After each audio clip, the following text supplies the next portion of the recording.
made Snowbucket. So far it's working okay. Just some scrap metal.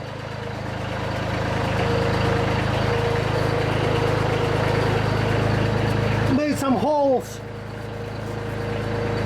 and use some bolts to attach it, so you can quickly disconnect and remove the attachments. I like it, used it like 4 or 5 times on wet snow, working okay.